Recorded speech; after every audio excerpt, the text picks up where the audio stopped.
سبيلي أدعو إلى الله على بصيرة أنا ومن اتبعني وسبحان الله وما أنا من المشركين. السلام علیکم ورحمۃ اللہ وبرکاتہ. الحمد للہ رب العالمین والصلاة والسلام علی رسولہ الامین وبعد. اعوذ باللہ من الشیطان الرجیم. بسم اللہ الرحمن الرحیم. ما يلفظ من قول الا لدیہ رقیب عتید. محترم ناظرین کرام، سماجی برائیاں آؤ مل کر خاتمہ کریں. اس سیریز کا 26واں ایپیسوڈ آپ کے سامنے حاضر ہے، جس کا عنوان ہے زبان کی ہلاکتیں اور اس کا زہر. ناظرین کرام، اللہ کے نبی صلی اللہ علیہ وسلم کی ایک حدیث پاک ہے، ترمذی شریف حدیث نمبر 2616. ایک صحابی کہتے ہیں، اے اللہ کے نبی صلی اللہ علیہ وسلم، کیا ہمیں اپنی زبان سے بولے ہوئے تمام چیزوں کا حساب دینا ہوگا اور ہر ایک پر ہماری گرفت ہوگی؟ آپ صلی اللہ علیہ وسلم نے فرمایا، وَهَلْ يَكُبُّ النَّاسَ فِي النَّارِ عَلَى وُجُوهِهِمْ أَوْ عَلَى مَنَاخِرِهِمْ إِلَّا حَصَائِدُ أَلْسِنَتِهِمْ. کیا لوگوں کو جہنم کے اندر ان کے چہرے کے بل، ناک کے بل گھسیٹ کر سوائے ان کی زبان کے کرتوتوں کے کوئی اور چیز لے جانے والی ہے؟ یعنی ہم نے اپنی زبان سے جو بھی بولا ہے، کسی کی بہتان تراشی کی ہے، غیبت کی ہے، الزام لگایا ہے، چغلی کیا ہے، جھوٹ بولا ہے، گالی دی ہے، ان تمام گناہوں کی باعث عام طور سے لوگ جہنم کے اندر جائیں گے. تو ناظرین کرام، زبان ایک اہم شے ہے، ایک بڑی چیز ہے ہمارے جسم کے اندر، جس کا حساب ہمیں اور آپ کو دینا ہوگا. قرآن کریم سورہ قاف آیت نمبر 18 میں اللہ رب العالمین نے فرمایا ہے، ما يلفظ من قول الا لدیہ رقیب عتید. ایک بندہ اپنی زبان سے کچھ بھی جو بولتا ہے، اس کو لکھنے کے لیے اللہ کے فرشتے نگہبان پہلے سے تیار بیٹھے ہوتے ہیں. یعنی ہماری زبان سے نکلی ہوئی باتیں، چاہے ہم کسی کے خلاف یا کسی کی حمایت میں بول رہے ہوتے ہیں، وہ اللہ رب العالمین کے یہاں درج کیا جا رہا ہے. کل ہمارے سامنے وہ پیش ہوگا، اسی کے حساب سے ہمیں نیکیاں اور ہمیں گناہوں کا سامنا کرنا پڑے گا. ناظرین اکرام، اسی لیے زبان کے معاملے کو ہمیں بہت زیادہ سیریس لینے کی ضرورت ہے. زبان میں ایسا نہ ہو کہ جو منہ میں آیا، جو جیسا سمجھ میں آیا، جس کے بارے میں جو آیا بولتے چلے گئے. نہیں، اللہ کے نبی صلی اللہ علیہ وسلم نے فرمایا ہے، صحیح بخاری کتاب الرقاق حدیث نمبر 6474، من یضمن لی ما بین لحییہ وما بین رجلیہ اضمن لہ الجنہ. کہ جو شخص مجھ سے ضمانت لے لے دو چیزوں کی حفاظت کرنے کی، ایک زبان کی اور ایک شرمگاہ کی. منہ اور شرمگاہ، ان دو چیزوں کی جو شخص حفاظت کر لے جائے اور ان کے ذریعے سے جو بھی گناہ ہوتے ہیں، ان تمام گناہوں سے اپنے آپ کو بچا لے جائے، اللہ کے نبی صلی اللہ علیہ وسلم فرماتے ہیں اس کے لیے جنت پکی ہے. میں ضمانت لیتا ہوں اس کے لیے جنت کی. اور یقیناً ایک مسلمان میں، کافر میں اور فاسق و فاجر میں یہ فرق ہے کہ مسلمان شخص اپنی زبان کا حفاظت کرنے والا ہوتا ہے، جبکہ منافق، کافر، یہ فاجر، یہ تمام لوگ اپنی زبان کی حفاظت نہیں کرتے ہیں. بلکہ اللہ کے نبی صلی اللہ علیہ وسلم نے مسلمان کی تعریف کرتے ہوئے، ڈیفینیشن بتلاتے ہوئے ایک جگہ فرمایا، صحیح مسلم کتاب الایمان حدیث نمبر 10، المسلم من سلم المسلمون من لسانہ ویدہ. مسلمان اس شخص کو کہتے ہیں جس کے ہاتھ اور جس کی زبان سے دوسرے لوگ محفوظ ہو سکیں. یعنی مسلمان اپنی زبان سے، اپنے الفاظ سے، اپنی بات سے کسی کو تکلیف نہیں دیتا ہے. یہ اللہ کے نبی صلی اللہ علیہ وسلم کا کہنا ہے، اور حقیقت میں مسلمان کو ایسا ہونا چاہیے. جبکہ ایک کافر شخص وہ اپنی زبان سے جب چاہتا جو چاہتا بولتا ہے. ایک منافق شخص کی پہچان ہی ہوتی ہے کہ وہ بات بات میں جھوٹ بولتا ہے. تو زبان کی سب سے بڑی جو ہلاکت ہے، سب سے بڑی جو زبان کی خرابی ہے، وہ یہ کہ آپ جھوٹ بولیں. جھوٹ زبان کی آفتوں میں سے سب سے بڑی آفت ہے، اس کی ہلاکتوں میں سے سب سے بڑی ہلاکت ہے. اور جھوٹ کا سب سے بڑا ایک نقصان یہ ہے کہ جھوٹ بولنے والا شخص اپنی نگاہوں میں خود وہ مشکوک ہوتا ہے، خود کو اپنے اوپر اس کو بھروسہ نہیں ہوتا ہے، اور وہ کوئی بات بولنے کے بعد اس کے دل کی دھڑکن بڑھ جاتی ہے، اس کے پیشانی کی نسوں کی حرکت بڑھ جاتی ہے. یعنی اس کا جھوٹ پکڑا جاتا ہے، اور پکڑنے والے شخص اسے پکڑ بھی سکتے ہیں. اسی لیے ہم لوگ اپنی بھاشا میں کہتے ہیں، چور کی داڑھی میں تنکا، چور اپنی نشانی چھوڑ جاتا ہے. اور یہ حقیقت ہے، چور شخص ہمیشہ وہ کبھی مطمئن نہیں ہو سکتا. وہ ہمیشہ تذبذب میں رہے گا، پریشان رہے گا. اس کے چہرے کی کیفیت اور اس کے جسم کی اس وقت کی ساخت اسے بتا دیتی ہے کہ یہ شخص جھوٹ بول رہا ہوتا ہے. جیسا کہ ترمذی شریف کتاب صفت القیامت والرقائق والورع حدیث نمبر 2518، اللہ کے نبی صلی اللہ علیہ وسلم نے فرمایا، دع ما یریبک الی ما لا یریبک فإن الصدق طمانینۃ وإن الکذب ریبہ. فرمایا اللہ کے نبی صلی اللہ علیہ وسلم نے کہ جو چیزیں تمہیں شک میں مبتلا کرتی ہیں اسے چھوڑ دو، یقین کی طرف چلے جاؤ جس سے تمہیں شک نہیں ہوتا. کیونکہ سچائی جو ہے، سچائی اور صداقت انسان کو مطمئن کر دیتی ہے، اس کا دل اطمینان میں رہتا ہے، دل کی ہارٹ بیٹ نہیں بڑھتی ہے، وہ پریشان نہیں دکھتا ہے. جبکہ جھوٹ انسان کو مشکوک بنا دیتی ہے، اسے پریشان کر دیتی ہے، اور یہ بات سچ ہے جیسا کہ تجربات سے ہم اور آپ سب لوگ جانتے ہیں۔ اور جھوٹ کوئی اچھی چیز نہیں ہے۔ جھوٹ بولنے والا انسان ہمیشہ غیر معتبر ہوتا ہے، اس کی باتوں پر لوگ سچ اعتماد نہیں کرتے، اس کی باتوں کو لوگ سچ نہیں مانتے ہیں۔ اللہ کے نبی صلی اللہ علیہ وسلم نے تو فرمایا ہے کہ برائیوں کی جڑ جھوٹ ہے، جھوٹ انسان کو جہنم کا راستہ دکھاتا ہے۔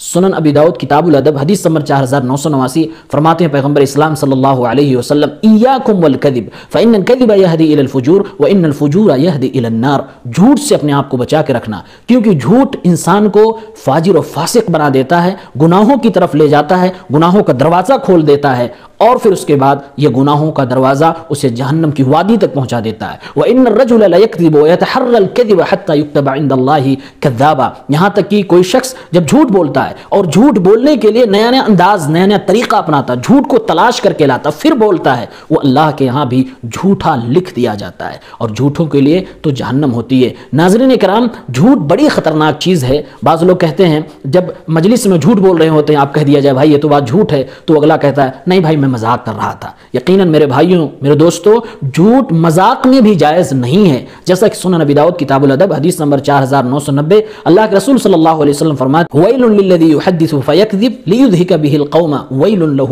ویل لہ۔ اس آدمی کے لیے ہلاکت ہے، بربادی ہے، تباہی ہے، جہنم کی ایک وادی ہے جو شخص جھوٹ اس لیے بولتا ہے تاکہ لوگوں کو ہنسائے، یعنی لوگوں کو ہنسانے کے لیے مذاق اور کامیڈی کے نام پہ جھوٹ بولے تاکہ لوگ اس کی باتوں پہ ہنسے۔ ایسے آدمی کے لیے بربادی ہے، ایسے آدمی کے لیے بھیانک تباہی ہے۔ یہ پیغمبر اسلام صلی اللہ علیہ وسلم کی وحی کی زبان فرما رہی ہے۔ ناظرین اکرام، اس لیے جھوٹ سے اپنے آپ کو دور رکھنا چاہیے۔ جھوٹ آپ کو غیر معتبر بنا دیتی ہے۔ زبان کی دوسری بڑی آفت اور ہلاکت یہ ہے کہ انسان اپنی زبان سے گالی گلوچ کرے، اب کسی کو لعنت ملامت کرے، جو دل میں آیا بک دیا، کسی کی بہن بیٹی ماں بہن سب کچھ اپنے زبان میں جو کہہ جاتے ہیں، لوگ گالی دیتے ہیں، دوسرے کو ٹارگٹ کرتے ہیں اور اس کی عزت کو نشانہ بناتے ہیں۔ اسلام میں حرام ہے، یہ فاسقوں کا، گنہگاروں کا، فاجروں کا شیوا ہے۔ فرمایا اللہ کے نبی صلی اللہ علیہ وسلم نے سباب المسلم فسوق وقتالہ کفر۔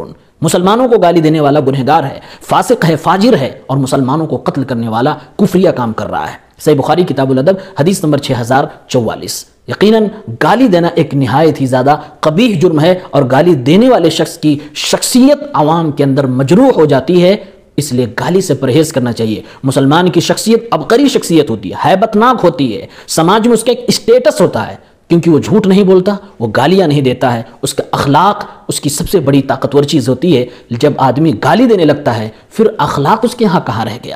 بعض بے وقوف لوگ تو ایسے بھی ہوتے ہیں جو اپنے ماں باپ تک کو گالی دینے لگتے ہیں یا اپنے ماں باپ کو گالی دینے کا سبب بن جاتے ہیں۔ صحیح مسلم کتاب الایمان حدیث نمبر 90 اللہ کے رسول صلی اللہ علیہ وسلم نے فرمایا وَمِنَ الْكَبَائِرِ شَتْمُ الرَّجْلِ وَالِدَيْهِ۔ بڑے گناہوں میں سے ایک بڑا گناہ یہ بھی ہے کہ کوئی شخص اپنے ماں باپ کو گالی دے۔ صحابی نے کہا اللہ کے نبی وَهَلْ يَشْتُمُ الرَّجُلُ وَالِدَيْهِ، کیا ایک شخص اپنے ماں باپ کو بھی گالی دے سکتا ہے یا دیتا ہے؟ فرمایا اللہ کے نبی صلی اللہ علیہ وسلم نے یسب ابا الرجل فیسب اباہ ویسب امہ فیسب امہ۔ کوئی شخص کسی کی ماں کو، باپ کو گالی دیتا ہے تو اگلا پلٹ کر اس کے ماں باپ کو گالی دیتا ہے، تو اپنے ماں باپ کو گالی دینے کا سبب کون بنا؟ خود بنا، کیونکہ اس نے کسی کے ماں باپ کو گالی دی، اس نے بھی پلٹ کے اس کے ماں باپ کو گالی دی، تو اپنے ماں باپ کو گالی دلوانے کا سبب بننا بھی کبیرہ گناہوں میں سے ہے۔ اپنے ماں باپ کو گالی دینا کتنا بڑا گناہ ہو سکتا ہے، آپ اس کو خود اندازہ کر سکتے ہیں۔ اس لیے میرے بھائیوں، میرے دوستوں، اپنی زبان کو پاک رکھیں، اخلاقی معیار باقی رکھیں، گالی گلوچ سے کام نہ لیں، بالکل اس سے پرہیز کریں، کسی کو گالی نہ دیں، اپنی زبان کو صحیح انداز میں معروف طریقے سے استعمال کریں۔ محترم ناظرین کرام، زبان کی تیسری آفت اور تیسری ہلاکت تو بڑی بلا یہ ہے کہ ہم اپنی زبان کا استعمال کسی کی عزت اتارنے میں، کسی کی پگڑی اتارنے میں کریں، یعنی کسی کو بے عزت کرنے کے لیے اس کی غیبت کریں، اس پر الزام لگائیں، اس کی چغلی کریں۔ یہ زبان کی تیسری خطرناک چیز ہے۔ اسی لیے اللہ کے نبی صلی اللہ علیہ وسلم نے فرمایا جو ضمانت لے گا زبان کی حفاظت کی، میں اسے جنت کی ضمانت دیتا ہوں۔ یہاں تک کہ اللہ کے نبی صلی اللہ علیہ وسلم کہتے ہیں جو ہم نے اپنی زبان سے کسی کو کہا ہے، گالی گلوچ کیا ہے، کل قیامت کے دن اس کے بدلے میں ہمیں نیکیاں اس کو دینی پڑیں گی، نیکیاں ختم ہو جائیں گی، اس کے گناہ ہمیں اپنے سر لینے پڑیں گے اگر آج ہم نے اپنی زبان پہ کنٹرول نہیں کیا ہے تو۔ صحیح مسلم کتاب البر والصلۃ والآداب حدیث نمبر 2589 اللہ کے رسول صلی اللہ علیہ وسلم فرماتے ہیں اتدرون ما الغیبہ، غیبت کسے کہتے ہیں جانتے ہو؟ صحابہ نے کہا اللہ اس کے رسول بہتر جانتے ہیں۔ آپ نے فرمایا ذکرک اخاک بما یکرہ، اپنے بھائی کا ایسے انداز میں، ایسی اس کی باتوں کو ذکر کرنا جس کو وہ پسند نہیں کرتا ہو۔ اس کی عیب جوئی کرنا، عیب گیری کرنا، یہ غیبت ہے۔ آج ہم اور آپ کہتے ہیں نا بھائی میں صحیح کہہ رہا ہوں، اگلے میں یہ برائی ہے، میں جھوٹ نہیں بول رہا ہوں۔ آج ہم غلط فہمی میں یہ ہیں کہ جب جھوٹ بول رہے ہوتے ہیں تب وہ غیبت ہوتی ہے۔ نہیں، اللہ کے نبی صلی اللہ علیہ وسلم سے صحابی نے فرمایا، اے اللہ کے نبی صلی اللہ علیہ وسلم، جو ہم کہہ رہے ہیں اگر اس میں ہے حقیقت میں وہ چیز، تب اللہ کے نبی نے فرمایا ان کان فیہ ما تقول فقد اغتبتہ، اگر حقیقت میں تم سچ بول رہے ہو، اس میں وہ برائی ہے جو اس کی غیر موجودگی میں تم بیان کر رہے ہو، اگر تم سچے بھی ہو اس بات میں تو تم غیبت کر رہے ہو۔ وَإِن لَمْ يَكُنْ فِيهِ فَقَدْ بَهَتَّهُ، اگر جھوٹ بول رہے ہو تب تو غیبت نہیں، اس سے بھی اور آگے بہتان ہو گئے، الزام تراشی ہو گئی، جو عظیم گناہ ہے اسلام کے اندر۔ کتنی خطرناک بات ہے، آپ اندازہ کر سکتے ہو میرے بھائیو، میرے دوستوں۔ غیبت کو اللہ رب العالمین نے اتنے خطرناک انداز میں قرآن کے اندر ذکر کیا ہے۔ سورہ حجرات آیت نمبر 12 اللہ تعالیٰ کہتا ہے وَلَا يَغْتَبْ بَعْضُكُمْ بَعْضًا، حرام ہے کسی کے اوپر کوئی کسی کی غیبت کرے، اسلام نے حرام قرار دے دیا۔ أَيُحِبُّ أَحَدُكُمْ أَن يَأْكُلَ لَحْمَ أَخِيهِ مَيْتًا فَكَرِهْتُمُوهُ، کیا کوئی یہ پسند بھی کرتا ہے تم میں سے؟